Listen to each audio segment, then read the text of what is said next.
નમસ્કાર, હું છું પ્રેરણા. આપ જોઈ રહ્યા છો ઇન્ડિયા ન્યૂઝ ગુજરાતના મહત્વના સમાચારની શરૂઆત કરીએ તો ગુજરાતમાં વસ્તી ગણતરીના પ્રથમ તબક્કાની સત્તાવાર શરૂઆત થઈ ચૂકી છે. આઝાદી બાદની 8મી અને દેશવ્યાપી શ્રેણીની 16મી વસ્તી ગણતરી સંપૂર્ણપણે ડિજિટલ માધ્યમથી હાથ ધરવામાં આવશે. ત્યારે અરવલ્લી જિલ્લામાં પણ વસ્તી ગણતરીની શરૂઆત કરવામાં આવી છે. મોડાસા સહિત તમામ તાલુકાઓમાં કામગીરી શરૂ કરવામાં આવી છે. તંત્ર દ્વારા તમામ નાગરિકોને આ મહત્વપૂર્ણ અભિયાનમાં સક્રિય સહભાગી બનવા અપીલ કરવામાં આવી છે. મોડાસા નગરપાલિકા વિસ્તારમાં પણ વસ્તી ગણતરી સ્ટાફ દ્વારા પ્રક્રિયા શરૂ કરવામાં આવી છે. વસ્તી ગણતરીની કામગીરી 2 અલગ અલગ તબક્કામાં પૂર્ણ કરવામાં આવશે. પ્રથમ તબક્કામાં 1 જૂનથી 30 જૂન દરમિયાન ઘર યાદી અને મકાનોની ગણતરી કરવામાં આવી રહી છે.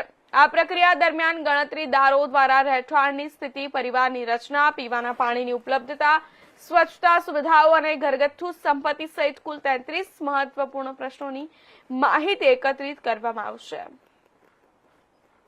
મોડાસા નગરપાલિકા વિસ્તારની અંદર 129 જેટલા જુદા જુદા ગણતરીદારો તથા 22 સુપરવાઇઝરો તથા રિઝર્વ સ્ટાફ સાથે 166 શિક્ષક મિત્રો તથા અન્ય સ્ટાફના નિમણૂક કરવામાં આવેલ છે. તમામ ગણતરીદાર અને સુપરવાઇઝરો આગામી 30 જૂન સુધી જુદા જુદા વિસ્તારોમાં તેમને જે ફાળવણી કરવામાં તમામ વિસ્તારોની મુલાકાત લઈ હાઉસ લિસ્ટિંગ બ્લોક એટલે તમામ મકાનોની ગણતરી કરશે. હું નગરના તમામ લોકોને અપીલ કરું છું કે તમારા ઘરે આવતા તમામ ગણતરીદાર અને સુપરવાઇઝર મિત્રોને સાચી વિગતો સમયસર પ્રોવાઈડ કરી એક આંતરરાષ્ટ્રીય એક રાષ્ટ્રીય કામગીરીની અંદર પોતે સહભાગી બનો.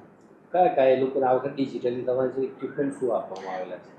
શિક્ષક મિત્રો પોતાના મોબાઈલ ફોનથી જ આ વસ્તી ગણતરી કામગીરી કરી રહ્યા છે.